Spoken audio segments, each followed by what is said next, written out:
Well, tonight we have a wonderful theme in front of us, because there's not a Christadelphian alive that is truly one that doesn't love Israel. It's impossible to have the hope of Israel and not to have a love for God's people and to desire their redemption. And one of the great works that our God has in store for his faithful Gentile servants is the restoration of Jacob's children. So we're going to be intimately involved in these things, brothers and sisters. So it's something that I think all of us are going to thoroughly enjoy. And I don't think you'll blame me for wanting to make the most of my last evening with you. I think, as I have indicated on a couple of occasions over the course of the last few days, I don't expect to see you again here in St John's, nor in Australia. I expect to see you next in the presence of the Judge of all the earth. I am that convinced that we are just a hair's breadth away from the return of our Lord Jesus Christ. And I'd like to leave behind something that might in fact reinforce that even more. There's a DVD which has to do with the prophecy update that I gave in Richmond, which I think is going to be floating around, and it goes into a lot more detail than what we did last night, because last night was clearly designed for people from off the street in the main, although for us as well. But this prophecy update goes into a large range of matters. You know, what's happening in Egypt, the termination of the papal system by 2060 and what that means for us, and all those kinds of things. And I know that Brother Bob probably expected me to say something about the Catholic Church last evening, but he's going to get that tonight in part, and I'm going to give him a DVD right now. Because on that one, Brother Bob, there is an address that I've given a couple of times on this tour called The Apocalypse in the Times of Ahab and Jezebel. And it's just absolutely amazing what is there, and how it lays the foundations for the apocalypse and the structure of portions of the apocalypse. So some of you might want to grab that from Brother Bob eventually as well and have a look. No way. I'm also going to leave a DVD on how to study the Bible. I gave a session at Book Road for the brethren and young men on how to study the Bible, and I've heard some reasonably kind comments about that, so that'll be floating around as well. And we will, of course, leave you some DVDs on the studies we did over the weekend. So let us then have a look at Jeremiah's dream. Now, did you notice at the end of Jeremiah 30 that we read these words? Behold, the whirlwind of Yahweh goeth forth with fury, a continuing whirlwind. So here talking about Armageddon.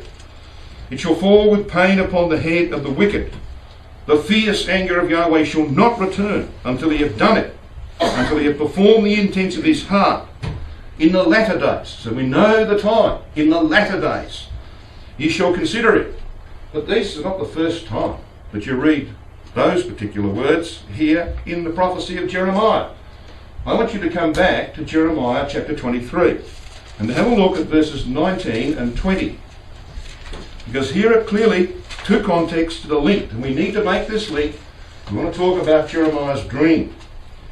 Jeremiah chapter 23, we read in verse 19. I'm not going to read all these words again because there's only one difference, and that difference is at the end of verse 20. So verse 19 and the bulk of verse 20 are precisely the same as Jeremiah 30, verses 23 and 24. The one difference is this last phrase. In the latter days ye shall consider it perfectly.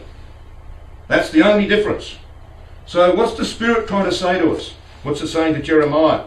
Well, it's linking these two contexts, and we need to look at what is in Jeremiah 23 through 29. And we're not going to have time to do all of that tonight. Just a few little clues. In Jeremiah 23, the word prophets, Nabi, occurs 17 times in the chapter between verses 9 and 37. So it dominates this chapter. And he's not talking about good prophets in the main, because you go back to verse 9 and you see Jeremiah's lament. This is Jeremiah 23, verse 9. Jeremiah laments, mine heart within me is broken because of the prophets, and all my bones shake. I am like a drunken man, and like a man whom wine hath overcome, because, he says, of the words of Yahweh's holiness. He goes on to speak about the dreadful things that were happening in the land, encouraged by false prophets. And as you read on down through here, you find out what God thought of these prophets. Have a look at verse 21, which immediately follows that passage. It's repeated in chapter 30. I have not sent these prophets, yet they ran. I have not spoken to them, yet they prophesied. But if they had stood in my counsel and caused my people to hear my words, then they should have turned them from their evil way and from the evil of their doings. Look at verse 25. I have heard what the prophets said, that prophesied lies in my name, saying, I have dreamed. I have dreamed. How long shall this be in the heart of the prophets that prophesy lies? Yea, the prophets of the deceit of their own heart, which think to cause my people to forget my name by their dreams. So here we have a context in which Yahweh is talking about prophets who had destructive dreams. They were saying, oh, I've dreamed. I've had a dream from God, and I want to pass it on to you. And they were passing this on. And there were a multitude of them. And here is Jeremiah, lonely Jeremiah, who is delivering the words of Yahweh, and he's besieged by a multitude of false prophets. He's overwhelmed by them. So this is the background to Jeremiah's dream in Jeremiah 30 and 31. And so, brothers and sisters, as you read on, let's come down to verse 28 of Jeremiah 23. The prophet that hath a dream, let him tell a dream. And he that hath my word, let him speak my word faithfully. What is the chaff to the wheat, saith Yahweh? So here are these dreamers, dreaming away. And the word dream, of course, occurs here quite a number of times. And the last challenge is, what is the chaff to the wheat? Well, there is no comparison, is there, between chaff and wheat? Because, of course, in those days, when you threshed out the wheat from the head of the stalk, you would throw it in the air and the wind would blow the chaff away. But because the wheat was heavier, it had substance, it would fall to the ground. There was no comparison between chaff and wheat. And how do you tell that something's false? Well, you examine it against the Word of God, don't you? And you know if it has substance or not. If it doesn't have substance, well then, don't listen to it. But unfortunately, too many did in this time. It goes and say in verse 32 of Jeremiah 23, Behold, I am against them that prophesy false dreams. It's the sixth occurrence of the word dreams, saith Yahweh, and do tell them, and cause my people to err by their lies and by their likeness. Yet I sent them not, nor commanded them. Now come along to Jeremiah 29, because this is where this culminates. We're going to pick it up from Jeremiah 29 verse 8. For thus saith Yahweh of hosts, the God of Israel, let not your prophets and your diviners that be in the midst of you deceive you, neither hearken to your dreams, which ye cause to be dreamed, for they prophesy falsely unto you in my name. And I have not sent them, saith Yahweh. So who was the predominant dreamer in Israel? Well, his name was Shemaiah, and we meet him in verse 24 of this 29th chapter. We read about him this way. Thus shalt thou also speak to Shemaiah. Now his name means Yah is heard. It's a misnomer. God wasn't hearing this man, but there were many of God's people who were, and who were being deceived by him.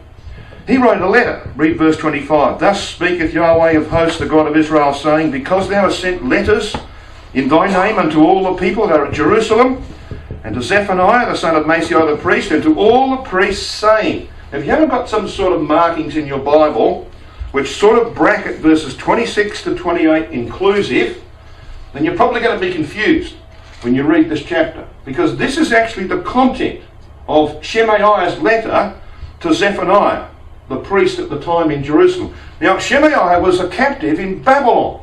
He'd been sent away.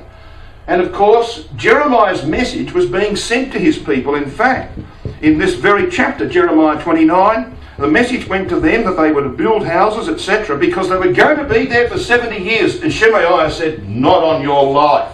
We are not going to be here for 70 years. And so he's writing a letter back to the priest in Jerusalem saying, why don't you deal with this Jeremiah? See what he says here in verse 27 of chapter 29. Now therefore, why hast thou not reproved Jeremiah of Anathoth, which maketh himself a prophet to you? Well, therefore he said unto us in Babylon, saying, This captivity is long. Build ye houses and dwell in them, and plant gardens and eat the fruit of them. This really upset Shemaiah. So you get the picture here, brothers and sisters, in a brief moment that we've had to deal with that. Can you just get a picture of what it was like to be Jeremiah? He is overwhelmed. Everybody is against him. The things he's saying from Yahweh are not popular. They go down like a lead balloon to the captives in Babylon. And Shemaiah says, no way. And he writes this letter back saying, you better deal with this Jeremiah. Get rid of him. And he's in fear of his life. Now, who is this Shemaiah? Well, you see in verse 24, he's described as Shemaiah the Nehelamite. And some of you will have the same margin in your Bible as I've got in mine. The dreamer. Literally, it should be rendered, he of the dream. So here is the false dreamer, the principal false dreamer. And he has many companions. So what's God going to do, you think, for Jeremiah, his servant, who was being overwhelmed by false dreamers? Well, he's going to give him a dream. A magnificent dream. And that dream is contained in chapter 30 through to verse 26 of chapter 31. And we're going to have a look at that briefly tonight. So what is the chaff to the wheat? Let's review what we've just said. Shemaiah takes umbrage at Jeremiah's letter from Jerusalem. Jeremiah is confronted by these false prophets supported by the king. Shemaiah dreams of speedy redemption, but Jeremiah is going to dream of Israel's redemption. Shemaiah is going to receive Esau's doom, oblivion. You have a look at the end of chapter 29, verse 32. Therefore thus saith Yahweh, behold, I will punish Shemaiah the dreamer, he of the dream, and his seed. He shall not have a man to dwell among this people, neither shall he behold the good that I will do for my people, saith Yahweh, because he had taught rebellion against Yahweh. So he's going to receive Esau's fate, oblivion, with all of his seed. Jacob, though, is seen by Jeremiah being released from Esau's yoke in his dream. Shemaiah is condemned for teaching rebellion. Jeremiah is going to dream and awake with joy and sweetness. So have a look at Jeremiah chapter 31 and verse 26. Because it says this. Jeremiah 31 verse 26. Upon this I awaked and beheld, and my sleep was sweet unto me. So he's been sleeping. Now, how long has he been sleeping? Well, he's had a very sweet dream. Now, not all dreams, of course, are sweet. Sometimes they're nightmares, aren't they? Well, this wasn't a nightmare. This was a dream that was extremely sweet. How long's this been going for? From chapter 30, verse 4. That's where the dream begins. From chapter 30, verse 4, to chapter 31, verse 26, is Jeremiah's dream. It's all about the time of Jacob's trouble. The redemption of Jacob from the hand of Esau. Now let's have a look at the beginning of this dream. Let's pick it up at verse 3 of chapter 30 and read also verse 4. For lo, the days come, saith Yahweh, that I will bring again the captivity of my people Israel and Judah. I will cause them to return to the land that I gave to their fathers, and they shall possess it. And here's the beginning of the dream. And these are the words that Yahweh spake concerning Israel and concerning Judah. Now, brothers and sisters, some of you will know this formula. But unfortunately, it's not all that well known in our brotherhood, and therefore there are incorrect interpretations in our writings, the more recent ones, because this formula of interpretation is not employed. It is something that is inflexible. I've been checking this for 30 years in my daily readings, and I'm going to challenge you to do the same from now on in yours. It's an inflexible rule of biblical interpretation when you're in the prophets and you're reading about prophecies of the latter days. That the names Israel, Ephraim and the remnant of Jacob always refer to the Jews who are outside the land at the return of Christ. Always. And Judah always refers to the Jews in the land at the return of Christ. Now this is where the people are the subject and not the land. Because someone's going to say, but what about Ezekiel 38 verse 8? That God comes down upon the mountains of Israel. True. That's talking about the land. What about the people in the land? Well, in Zechariah 12 verse 7, we are told that it's Christ who will save the tents of Judah first. In Joel chapter 3 verse 1 we are told this, that in that day when I shall bring again the captivity of what? Judah and Jerusalem. 1948, captivity of Judah. 1967, captivity of Jerusalem. You can check this out for yourself. It is an invariable rule that these are the names that are used. So when we read here in Jeremiah 30 of Israel and Judah, what's God saying? What's this dream going to be about? It's going to be about Jacob, because Jacob is the term for the whole nation. The remnant of Jacob refers to the Jews who are outside of the land, but Jacob is of the whole nation. So it's about Israel and Judah. Judah, the Jews in the land. Israel, the Jews who are outside the land at the return of Christ. Now I can't emphasise that enough. And I challenge you, something that it doesn't take much, because it's just a slight addition to your daily readings. When you're in the prophets and you're reading a prophecy about the latter days, check it out. Check the context. The Bible will speak for itself. Sometimes this is not observed and mistakes are made. So let's have a look at these two dreams. Because there are two dreams here. Jeremiah's dream is given to him because of the dreamers who are overwhelming him. But it's actually based on Jacob's dream. In Genesis chapter 28, as we're going to see, Jacob was fleeing in fear of Esau, who was stronger than he. And Jeremiah is confronted by false prophets supported by the king, who was stronger than him. Jacob dreamed of a staircase planted earthwards. Jeremiah is going to dream of Jacob's redemption. Jacob, in Genesis 28, had the Abrahamic promise confirmed to him personally. Jeremiah is going to see the Abrahamic promise fulfilled. Jacob was assured of protection. Jeremiah is going to dream about Jacob being delivered. Jacob was awestruck by the divine presence in this place he called Bethel. Jeremiah awakens with joy and sweetness. Jacob built a memorial. He set the pillow up as a pillar, remember? Poured oil on it.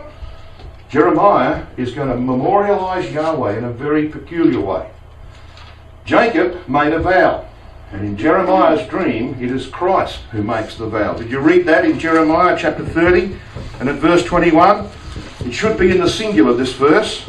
And their noble, or their prince, singular, shall be of themselves.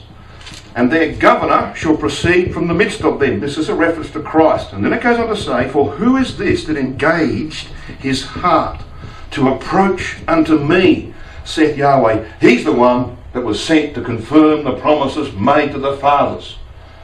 This is the one who engaged his heart by a vow unto his God, which he kept. So you see, these dreams, the dream of Jacob in Genesis 28, that's the platform, the basis for the dream that God is going to give Jeremiah in these two chapters. Now, that's why, of course, Jacob features so prominently in this story. His name occurs 6 times in the context of the dream. We're not going to look at those in particular. I'm not going to look even at the passage that we just read at the end of chapter 30, because that deals with the time when these things will come to pass. Armageddon is the process that begins Jacob's final redemption. But we are going to look at just a few of these passages about Jacob's return from Haran being the basis of Jeremiah's dream. We won't worry about the ones in chapter 30. Come across to chapter 31. Let's start at verse 8, shall we? See if you can recognise where this language is coming from. Behold, I will bring them from the north country and gather them from the coasts of the earth, and with them the blind and the lame. Where did Jacob come from when he came from Haran? Well, he came from the north country. How did he access the land? Walking normally? Or was he halting upon his thigh? Who did he have with him? Look at the end of verse 8. The woman with child, and her that travaileth with child. I wonder who this might be a reference to. We don't need to argue about that. Have a look at verse 15. Verse 15 says this, a voice was heard in Ramah, lamentation and weeping. Rachel, weeping for her children. You know who the woman was? Okay, the woman with child. No question about that. Read on in verse 9. They shall come with weeping. And the record tells us that Jacob wept. And we read this. They will walk by the rivers of water. in a straight way wherein they shall not stumble. Stumble? For I am a father to Israel, and Ephraim is my firstborn. Notice the names that are used here. Jacob returning from the north country. Does it mention Judah? No. Look at the two names that are used. Israel and Ephraim. Yes, they're the names used of the Jews who are outside the land at the return of Christ. You'll find it's absolutely pristine. It's perfectly consistent, as the mind of God, of course, always is. So let's read on.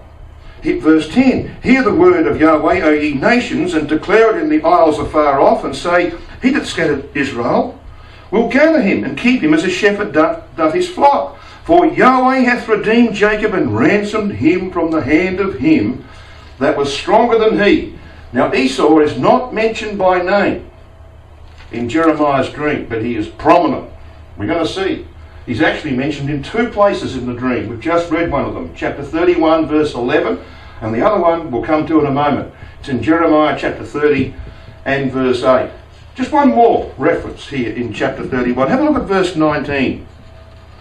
Surely after that I was turned, I repented.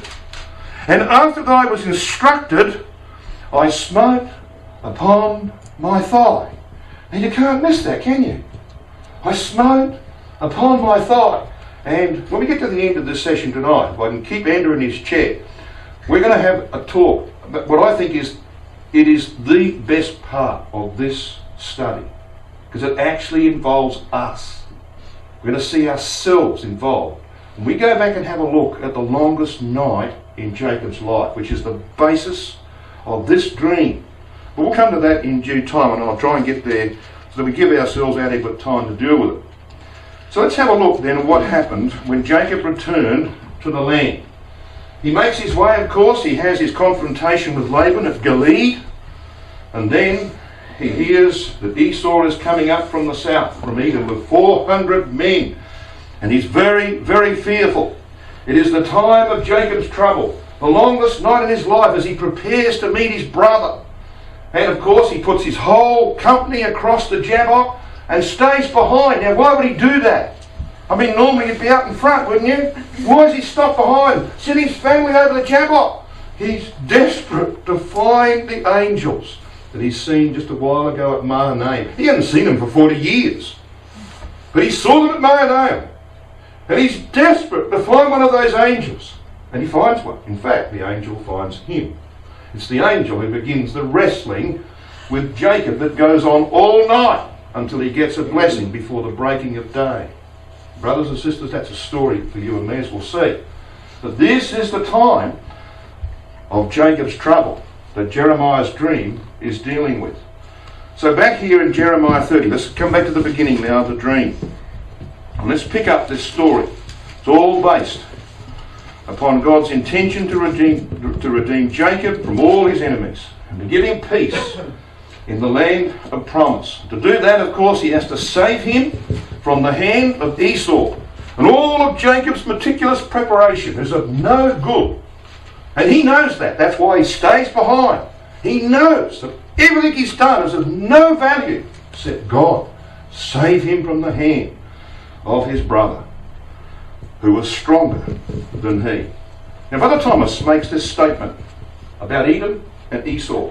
In Eureka, Volume 1, page 60, he says this: Edom, in the prophecies concerning the restoration of Israel's kingdom in the latter days, is representative of the enemies of Jacob, banded together under the guardianship of Gog, who is then the chief of the house of Esau. And of course he points out in Eureka that when Gog is destroyed in the land at Armageddon, that the headship of the house of Esau passes to its rightful owner. Guess who that is? The papacy. Okay? The papacy is the house of Esau. But for a time, Gog assumes the guardianship of that title and leads the great multitude down against the land of Israel. But there's a second phase, as we're going to see in a moment. There's a second phase, and that phase is, of course, aimed at the destruction of the papacy. And it's intertwined. It's inextricably intertwined with the redemption of Jacob. Brother Thomas also says in Eureka Volume 4, page 26, Jacob is saved out of his trouble. The yoke of Esau is at length broken from off his neck. Now have a look at Jeremiah 30 and verse 8. Verse 7 makes reference to the time of Jacob's trouble, based upon him coming back into the land and meeting Esau. Then it says this, For it shall come to pass in that day, saith Yahweh of hosts, that I will break his yoke from off thy neck, and will burst thy bonds, and strangers shall no more serve themselves of him. Now Esau's name not mentioned, but it's pretty obvious who's being referred to. As Brother Thomas says here, the yoke referred to here in Jeremiah 30 is the yoke of Esau. He adds to that in Eureka Volume 5 and page 49 these words. It is the day in which the captivity of Israel and Judah is to be brought against their own land. Consequent upon the breaking of the yoke of the house of Esau from off their neck, that foreigners may no more serve themselves of him. That's his commentary on Jeremiah 30 and verse 8. Now, I'll tell you something. It's not appreciated by everyone in our community that Esau represents the anti-Semitic nations headed up by the papacy and Gog. We have got some stupid notions in our community that Esau represents the Arab peoples. You know, I read idiotic statements like this in books of people who should know better. Statements like this, brothers and sisters, that we don't need to discuss that the Arab peoples are from Esau. That is ludicrous. Who are the Arab peoples from? Ishmael. And yet people just look at that, they read that and accept that premise and go off on all sorts of tangents. That is stupidity of the highest order. No Arab comes from Esau. Let me tell you that right now. You know why? Because there are no literal descendants of Esau in the earth. And if there was, God is a liar. Because in Obadiah he says, I'm going to cut them off and there will not be one of them remaining. Now if there are Esau descendants in the earth, God is a liar. And he's not a liar. So that's the stupidity of some of the stuff that's been pumped around our community in the last 40 years. Let's get this right. Let the scripture speak for itself.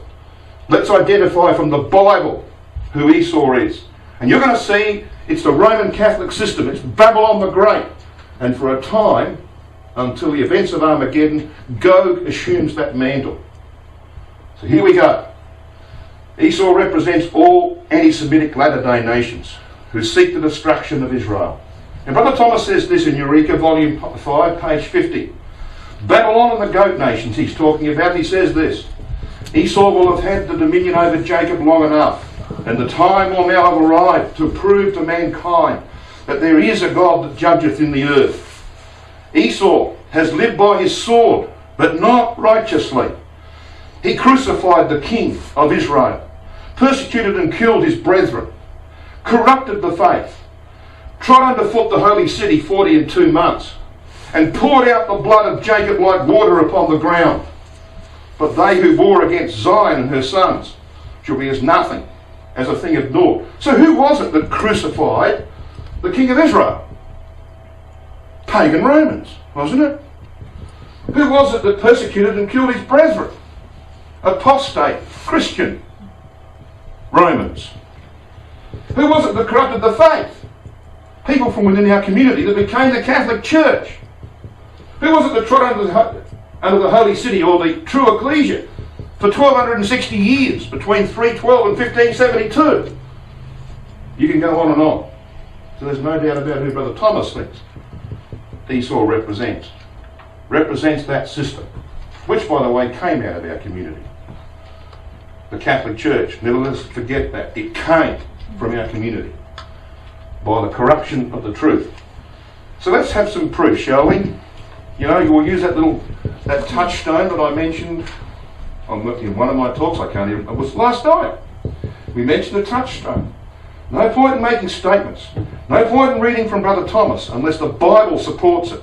Okay? And it does. So come back with me to Isaiah chapter 34. We're going to spend 10 minutes or so on this, and we're going to see that Brother Thomas is right, as you expected him to be. In Isaiah 34 we have in verse 1 these words, "Come near, ye nations, to hear, and hearken, ye peoples. Let the earth hear, and all that is therein, the world and all things that come forth of it. For the indignation of Yahweh is upon all nations, and his fury upon all their armies. He hath utterly destroyed them. He hath delivered them to the slaughter. Their slain shall also stink," etc. So this, some think, is a reference to Armageddon. Well, it actually begins with Armageddon, but it's not actually about Armageddon. I'll tell you why. You can tell from verse 4. Because it culminates in this, brothers and sisters, "And all the host of heaven shall be dissolved, and the heavens shall be rolled together as a scroll." Now we'll stop there. What is this about, do you think? When you've got all the host of heaven, what does that represent? Well, governments. And when the heavens are rolled together as a scroll, what does that mean? It means that all human governments have been abolished. That's what it means. So you see, we're at the tail end of the 40 years of judgments here. We're not talking about the beginning. In fact, this whole context in Isaiah starts with Armageddon. It's the subject matter of chapter 30. Have a look at verse 27. It's the subject matter of chapter 31. It's the subject matter of chapter 33 and the early verses. But by the time you get to the end of Isaiah 33, it begins to talk about the destruction of the papal system. And that's why intelligent students of Isaiah will recognise that when you come to verse 15 onwards down to the end of Isaiah 33, you all of a sudden find words, Hebrew words, that are only used in Genesis 10 and 11. I wonder why. Genesis 10 and 11 is about the rebellion of Nimrod and the establishment of Babylon. Okay? That's why the Spirit uses words from that area of the Scripture. It's telling you something. So Isaiah 34 is actually about the destruction of the papal system. So let's read on, verse 5. "For my sword," he says, "shall be bathed in heaven. Behold, it shall come down upon Idumea, and upon the people of my curse to judgment." Now, of course, the translators have used this term Idumea. The Hebrew word is Edom. It's exactly the same as Edom. It should have been translated Edom. You can cross that out and put Edom in there. So God says, "My judgment will come down upon Edom, upon the people of my curse to judgment." Now then, this word curse is the last word in the Old Testament as we have it, not in the Hebrew Bible, but in ours. It's the word kerim. You know when it says in Malachi 4, "Lest I come and smite the earth with a curse"? That's the word. It means doomed or devoted to destruction. And in the Hebrew, Biblical Hebrew Words Dictionary, it's next door to the name Hormah. And Hormah means utter destruction. And that is the fate that awaits Esau. In the same way that his people, because he has no living progeny today, in the same way that his people were expunged from the earth post AD 70, so those who he represents today, the anti-Semitic powers who seek Israel's destruction and who will not bend to the rule of Christ, they too will be utterly destroyed. Let me ask you a question. What about the Arab peoples? What's their destiny? Well, if you read Isaiah 60 and Isaiah 21 and other places like that, you find that the Arab peoples will be the next door neighbours of Israel, greatly blessed in the kingdom age, and will bring their sacrifices which you will take up to the top of the altar to be consumed by fire from heaven. So don't tell me that the Arab peoples are Esau, because they're not. And the Bible makes that very, very clear. You think that's the last evidence I've got? Forget it. Because we're going to read on. There's 2 or 3 more things to come here. So we go to verse 6. "The sword of Yahweh is filled with blood. It is made fat with fatness, and with the blood of lambs and goats, and the fat of the kidneys of rams. For Yahweh hath a sacrifice in Bozrah, and a great slaughter in the land of Edom." Now this is not about a battle in the place called Bozrah. I've just been sitting in the ruins of Bozrah 12 months ago. There's nothing there in Bozrah. There's no reason why armies should have any battle there. And the land of Edom, of course, is not there anymore. The territory that used to be called Edom is there, and of course it's referred to in Daniel chapter 11. But there's not going to be a battle in the literal Bozrah in the land of Edom. This is a typical battle, a typical name, I should say, of a battle that will be fought. It's actually about the destruction of Babylon the Great, and the land of Edom is the terminology that God uses here of Babylon the Great. Now, you want proof of that, and so you should. But I want you to notice something as we read on, that it keeps on talking about this land. See in verse 7? And their land shall be soaked with blood. Look at verse 9. And the streams thereof. Thereof of what? Well, the land of Edom. Read on into verse 9. And the streams thereof shall be turned into pitch, and the dust thereof into brimstone, and the land, that is the land of Edom, shall become burning pitch. It, the land of Edom, shall not be quenched, night nor day. The smoke thereof shall go up forever, from generation to generation. It, the land of Edom, shall lie waste. None shall pass through it forever and ever. Bozrah and Edom are typical names here and in Isaiah chapter 63. And if you thought, brothers and sisters, that Isaiah 63 is about Armageddon, have another look. Isaiah 63 is actually the roots of Revelation chapter 19. It's about the treading out of the winepress of the wrath of God, and that's why Christ is represented there as having his garments stained with blood. And the reason is given, I've been treading out the winepress of the wrath of God. Okay? So Isaiah 63 is actually the roots of Revelation chapter 19. Now the yoke of Esau that we read of in Jeremiah 30 verse 8 is the long-standing hatred and oppression of the Jews by their enemies over millennia. And at the head of the list of the oppressors of the Jews is the Roman Catholic Church by their own admission. They've owned up to it. They're the one that's killed more Jews than any other organisation in history. So, we know who Esau is, don't we? Edom and Bozrah here are typical names. Edom means red and is identified with Adam, the flesh in political and religious manifestation.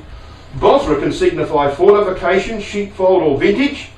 When you take these two names together in the appellative sense, that is using the meanings of names, they denote the blood of the sheepfold or vintage. And the land of Israel is to be a sheepfold for the slaughter of goat. And thereafter, Europe, the land of Edom, will become a winepress for the destruction of anti-typical Edom. Now for the proof. You might want to just have a hand in Isaiah 34 and another one in Revelation chapter 14.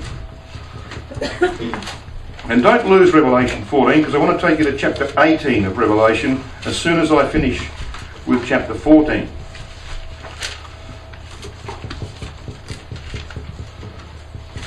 Now Isaiah 34 verses 9 and 10, which we've just read, are on the left hand side of the screen.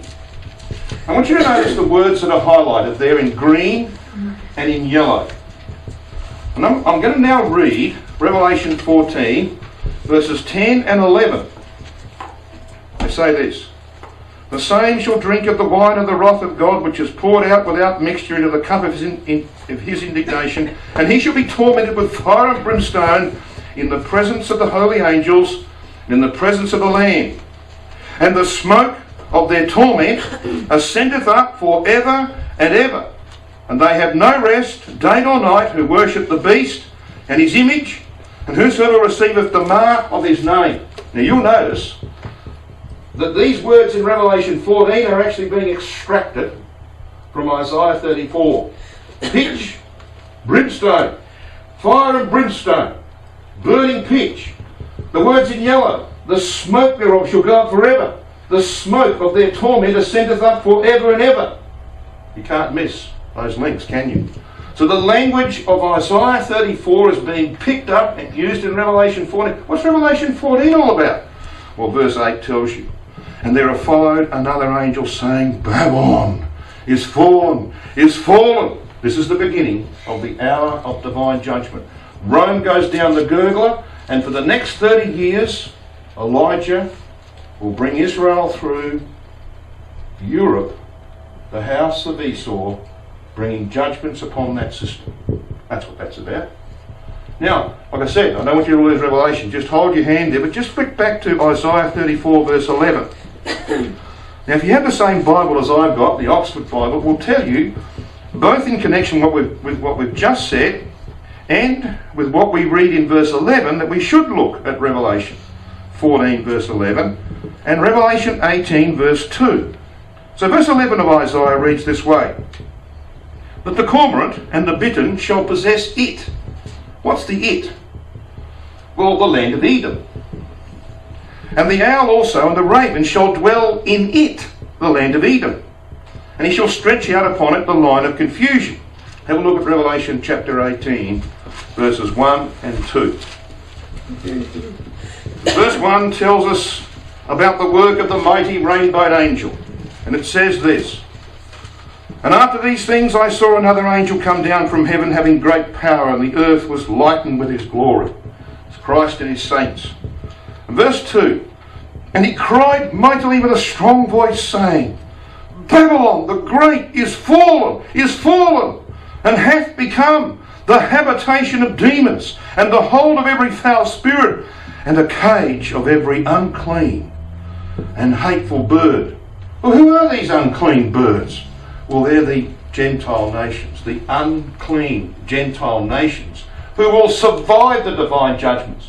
Because if the land of Edom is going to be vacated of all its people because they support the papacy against Christ, who's going to inhabit it? Not the people of Esau. Who? The other nations who submitted to Christ. They will take over the territory of Europe. I mean, it's a beautiful place, isn't it, Europe? Sort of. It'll be much more beautiful in the future. Can't just be left vacant, can it? No, it'll be given to those nations, surrounding nations, who have submitted to Christ, these unclean birds. If you want proof of that, just keep reading in Isaiah 34 and into Isaiah 35. It's palpably obvious who they are. They're the redeemed of Yahweh. Okay? Now, I haven't got time to do that with you. It's a study in its own right. But I think you've got the idea. So there, brothers and sisters, is just one of a number of proofs that we can give you that the house of Esau represents those anti-Semitic powers who will seek the destruction of Israel in the events of Armageddon and beyond. Now, just one final word about this. No, there might be one or two others, but this is one of them. These names, Bozrah, Babylon and Rome, are etymologically linked. Bozrah means sheepfold or fortress, as we've seen. Babylon was in the plain of Dura, wall, rampart or dwelling, in other words like a fortress. Rome in Hebrew, Rometh, which just happens to have a numerical value of 666, of course is entirely accidental, means fortification. So you see there's a link just in the use of the names.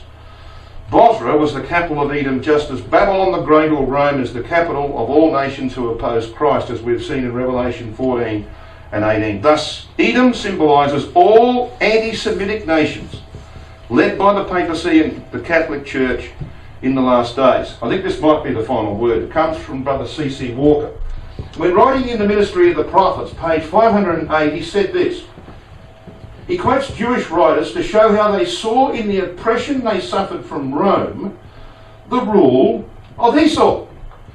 They referred to the Roman captivity as the Yuluf Edom and saw in the miseries they suffered from AD 70 onwards an anti-typical application of the oppressions their forefathers had suffered from ancient Edom. That's sort of like the last thing, isn't it? Just to nail it down. History itself demonstrates what the Jews thought about the Romans. Now let's come and have a look at the deliverance of Jacob. I think we've done enough just to know that the yoke in Jeremiah 30 verse 8 is the yoke of Esau. That this is about the system which will seek the destruction of God's people, both in the land and outside the land. Judah and Israel. Okay? Gog would want to destroy Judah. The papacy will want to destroy Israel or Ephraim and the remnant of Jacob. That's the story. So there are two stages to the deliverance of Jacob. Christ will save the tents of Judah first, immediately after Armageddon, Zechariah 12 to 14. Elijah will lead the second Exodus for 40 years to recover the Jews outside the land. You can see the structure of this. Here is Armageddon. Elijah's work begins just a bit before Armageddon goes on in the second Exodus for 40 years, but of course it's Armageddon itself that sees the refining of the third of Judah. Okay? We're pretty familiar with that, aren't we? Well, that's what Jacob's dream is all about. It's about the second Exodus of Israel following the redemption of the Jews in the land. And it's Elijah's mission to bring all the Jews here into the wilderness of the peoples.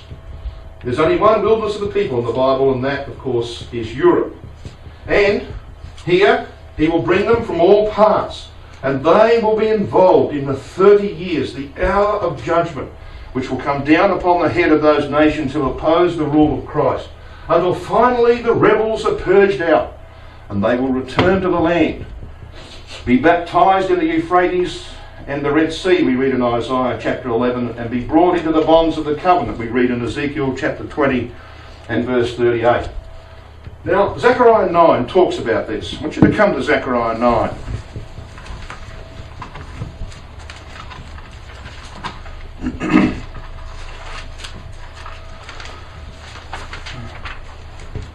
And here in verse 13 we read these words. For when I have bent Judah for me, and filled the bow with Ephraim, and raised up thy sons, O Zion, against thy sons, O Greece, and made thee as the sword of a mighty man. And Yahweh, read Elijah and the saints, Yahweh shall be seen over them, and his arrow shall go forth as the lightning. And Adonai Yahweh shall blow the trumpet, and shall go with the whirlwinds of the south. Whirlwinds of the south? Who are they, do you think? They're the ones who've come from Sinai. They're the ones who have been glorified in the south at Sinai, the saints. And they're going to go out with Elijah, and they're going to bring back scattered Israel, but they're not going to go alone. This is the fascinating thing about Zechariah 9 and the other prophecies that are allied to it. They're going to take out some of the purified Jews from the land to their brethren coming back under Elijah, so they might have motivation to return to the land. And this is what this is all about, because God says, I'm going to fill the bow of Judah with the arrow of Ephraim. Okay? So you're going to have a bow and arrow. And what do you use a bow and arrow for? Well, to shoot something, to fire an arrow. And if you're fighting a battle, you're going to try and kill the enemy, aren't you? Now, if you've got a bow and no arrow, I guess you could bash them over the head with the bow, but it's not really all that much good to you, is it? If you have an arrow and no bow, well, you could use it as a dart, I guess, but not very effective. You have to have a bow and an arrow. And so both Judah and Israel or Ephraim are involved in this. That's what this is telling us. And it's a beautiful imagery, isn't it? So who's the bow? Judah. What does the bow do? Well, the bow provides motivation for the arrow, doesn't it? And who's the arrow? Israel is the weapon. They're called Ephraim here in Zechariah 9, and they're called the remnant of Jacob in Micah chapter 5. Okay? So God's going to fill the Judah bow with the arrow of Israel, Ephraim, and the remnant of Jacob. That's the Jews who are outside the land. This is exactly what Jeremiah 3 says, brothers and sisters. Jeremiah 3 verse 18 says this. In those days the house of Judah shall walk with, in fact it should be rendered like Rotherham renders it, the house of Judah shall go unto the house of Israel, and they shall come together out of the land of the north. Land of the north? That means they're outside the land. To the land that I have given for an inheritance unto your fathers. So it's people of Judah, Jews in the land, who have survived the events of Armageddon, who have been purified, who have met their Messiah, have been baptized. Christ's going to handpick some of them. He's going to say, right, you, and you, and you. I want you to go with the saints.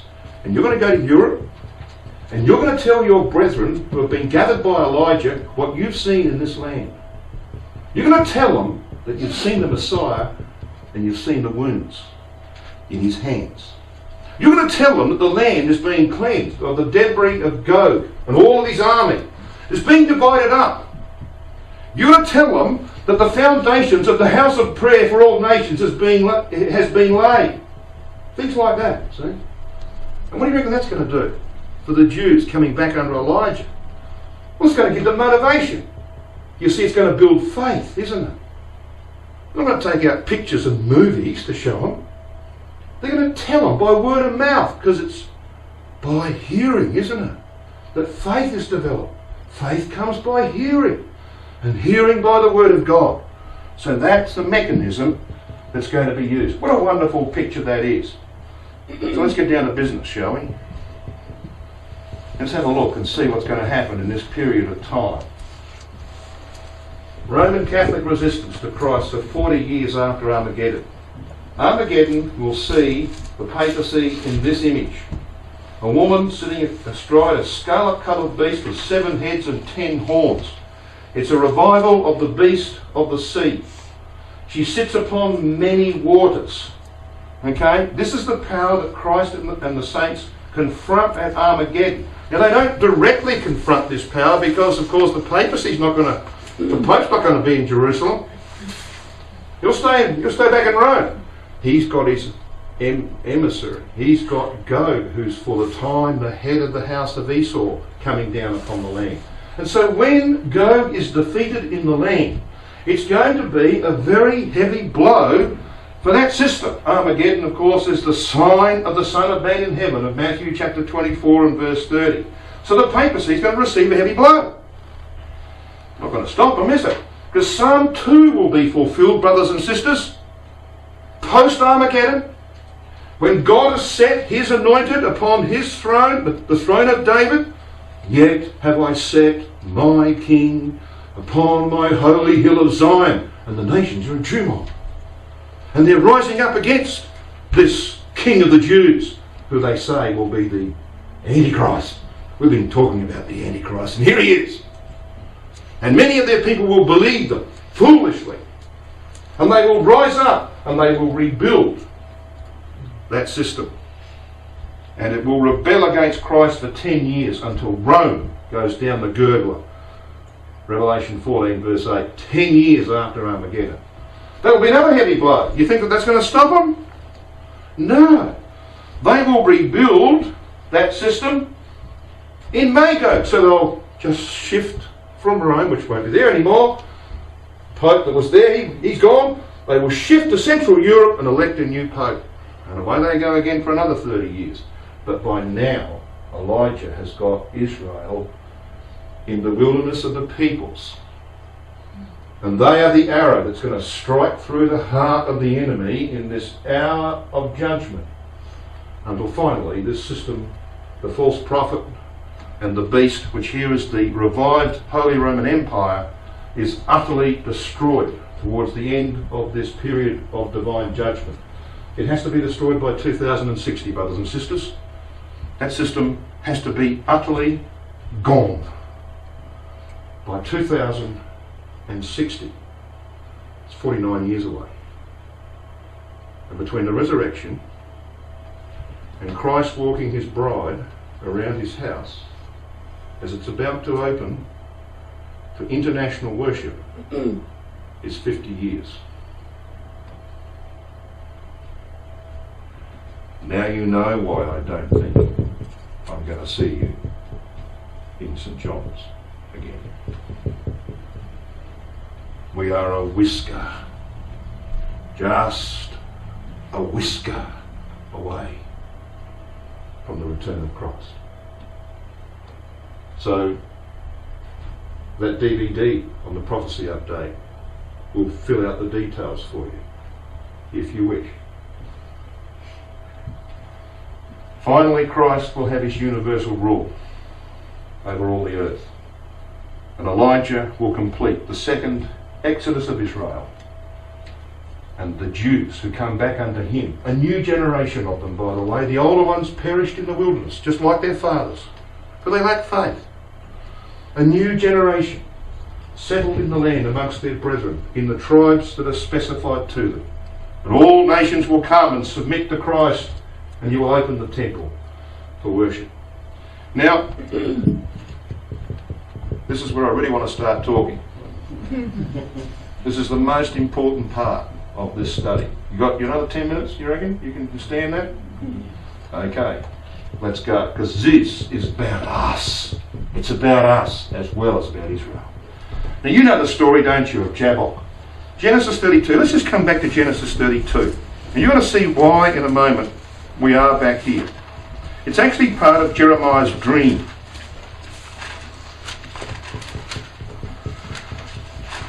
We've got this long night of Jacob's life, where he assembles 5 droves of animals and instructs his servants and sends them off towards Esau. He sends his family over Jabbok and he stays behind. And we read in the record of Genesis 32 verse 24. And Jacob was left alone, and there wrestled a man with him until the breaking of the day. Breaking of the day? Yes. The dawning of a new day. The time when Jacob is released from his troubles.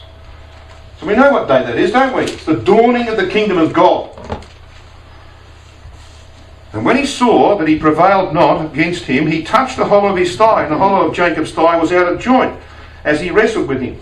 Now, brothers and sisters, let's just analyse for our own sake what this means. When it says he was left alone, that's the time, isn't it, when our relationship with our God is tested the most. At least it is in my case. I have no problem fending off the old man and the world that appeals to him when I'm in your company. Which is part of the reason why I'm doing what I'm doing. Sitting around at home, I'm in trouble. Okay? But when I'm with you, brothers and sisters, I don't have any problem. And you're probably the same, aren't you? It's when I'm alone and you're not around that I'm tested. There wrestled a man with him. Now look, I've heard all sorts of ideas about who this is that was wrestling with Jacob. I've even heard was Esau. Come on, please. The scripture is so plain. In Hosea chapter 12, verse 4, we are told it's an angel. So let's not argue about it. It's an angel. And by the way, when was the last time that a man could touch someone's thigh and dislocate it? Only angels can do that. Okay, so this is an angel. And it doesn't say an angel for a very important reason. We'll come to in a moment. Now it also indicates that the angel wrestled with him. So it wasn't Jacob who started the wrestling. And it wasn't me that started the wrestling that's going on in my life. And which will go on until the breaking of day. Until I get my blessing. It wasn't me. It was God. He was the one that started it in my life, and I think he might have started it in yours. True? So that's the first thing you have to get straight. And the second thing is that he calls him a man, because it is in the everyday circumstances of human life, the humdrum of human life, that wrestling is played out for 43 years. Long years. I went and served Pharaoh, sometimes in a dungeon, 40 feet below the ground. And my wife supported. She said, you know, Joseph got out. He got out after 3 years. It took me longer than 3 years, but eventually I got out. 40 feet below ground. Never saw the light of day for 10 hours. It was drudgery. And here I am locked in this little room with all these people who don't know anything about the truth, don't want anything about the truth. And all they talk about is the rubbish they're going on with. They went on day after day after day, and I'm wrestling in that. Nothing exciting about that, is there? You enjoy going to work, brethren? Do you? It's humdrum, isn't it? Why? Because God is using the everyday circumstances of human life to test whether or not you're going to wrestle until the breaking of day. That's what he's doing. So the record calls him a man when we know it's an angel. There's a precision in the Bible, isn't there? So a very personal lesson for every one of us. And Jacob hangs on in agony. Now it says here that his thigh was out of joint. See there in verse 25? His thigh was out of joint. Now that word means unhinged, dislocated. Anybody ever had a dislocated finger? I used to get them playing Australian rules football. That's why they're all blown up like that now. See? It was agony. Someone's got to come along and go, click it back in. What about a dislocated shoulder? Excruciating. What about a dislocated hip? Come on, please. It's like someone's stabbed a knife in you. It's turning it. Alright? So here's Jacob. His thigh goes at right angles. Boom! His leg's sticking out. Think about that. Think about the effect of that. And what sort of agony is he in? Does he let go and say, oh, this hurts? No. He is not going to let that angel go until he gets his blessing. What about you, brothers and sisters? I know some people who've let the angel go and won't get a blessing. I know what I'm going to do. My name is James. That's Jacob. And I'm very much like Jacob. Sadly. I think I can do things in my own strength. Sometimes. Like Jacob did. But I'll tell you something I've learned from him. I'm not letting go until the breaking of the day. And that's what Jacob did. He hung on until the day broke. And he got his blessing. Now we could spend a lot of time on this and I can't do that. Just refer to one or two things. Look at verse 32. Therefore the children of Israel eat not of the sinew which shrank, which is upon the hollow of the thigh unto this day, because he touched the hollow of Jacob's thigh and the sinew that shrank. Why don't the Jews eat that part that surrounds the ball joint of the hip? Why don't they eat it? Well, because it says they shouldn't eat it. But they've got no idea what that means. You see, the thigh is the strongest part of the human body. So that when you lift weights, they say, don't use your back, use your thighs. It's the strongest part of the body, isn't it? So what does God do? He touches Jacob in the strongest part of his body. He's telling Jacob, don't depend on your own strength. So he hobbles away. He hobbles away from here. He can't hurry. God's got to save him from the hand of him that is stronger than he. That's why the family builders, the Bens, the children of Israel don't eat that part. Because they understand the principle. Don't put trust in the strength of man. That's the lesson that comes from that. And of course we know that Jacob's name is changed to Israel, although God doesn't use it until chapter 35, verse 21. That's another story. But did you notice this? When you read this record, in verse 30 it says this, and Jacob called the name of the place Peniel, for I have seen God face to face, and my life is preserved. Now Peniel means I have seen God. And it's in the first person singular. In other words, this was a lesson for Jacob. He had to learn this lesson. But then you read this in verse 31. And as he passed over Peniel, is this a mistake? We got Peniel in verse 30. We've got Peniel in verse 31. Now, it's not a mistake, brothers and sisters, because the grammar's different. Peniel means they have seen God. It's in the third person plural.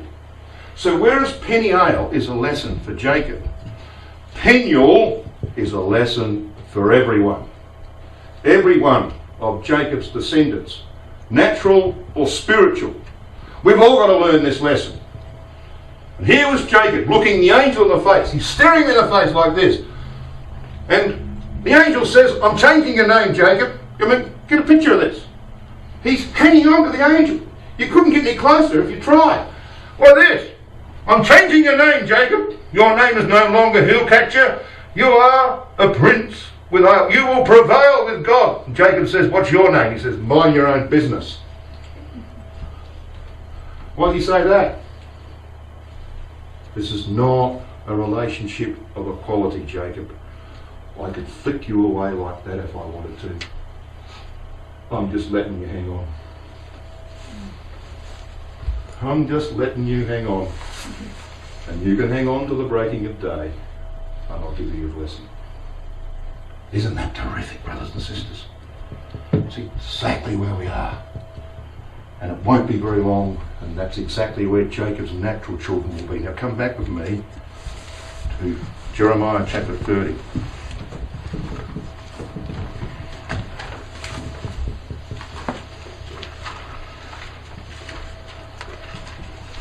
The sinew or tendon which holds the hip bone in its socket. That's what that word sinew means. We said the thigh is the strongest part of the body, represents the strength of man. Israel's family builders had to learn that. Jacob's thigh is out of joint, dislocated. Now what you can see here on the screen is of course the thigh without any meat on it. There's only one thing left, and that's the sciatic nerve. Anybody ever had sciatic pain? Yeah. Probably most people in the room. It's not very nice, is it? It's terrible, actually. The sciatic nerve, the longest in the human body, runs from the lower back through the pelvic region and down the back of the leg. To relieve the pain, sufferers often walk by bending the affected leg at the knee and rotating it outwards. So they've sort of got to take the pressure off the sciatic nerve, which is being pinched. It's being pinched here, see? So if you dislocate this thigh, guess what happens to the sciatic nerve? It gets severely pinched. And that's why he halted upon his thigh. Sciatica sometimes occurs during pregnancy when the sciatic nerve is pinched between the head of the fetus and the pelvic wall. And back in Jeremiah 30, let's read verses 5 and 6. For thus saith Yahweh, we have heard a voice of trembling, of fear, and not of peace. Ask ye now and see whether a man doth travail with child. Wherefore do I see every man with his hands on his loins, as a woman in travail, and all faces are turned into paleness. Mothers will know the pain of childbirth. And sometimes in childbirth, the head of the fetus will press the sciatic nerve up against the bone. Violent pain. I can see some smiles. I guess it's happened to one or two. Brothers and sisters, in Jeremiah's dream, the prophet sees every man with his hand on his loin, as a woman in travail. Why? Sciatic pain is the closest thing that a man can experience to the pain of childbirth. And every one of Jacob's children has to pass through that. Halt upon their thigh so they don't put any confidence in the strength of man. That's why. It is the time of Jacob's trouble, but he shall be delivered from it. The day of Jacob's redemption, brothers and sisters, is not very far away. Many people in this room are going to be involved in accomplishing it. I look forward to that very much.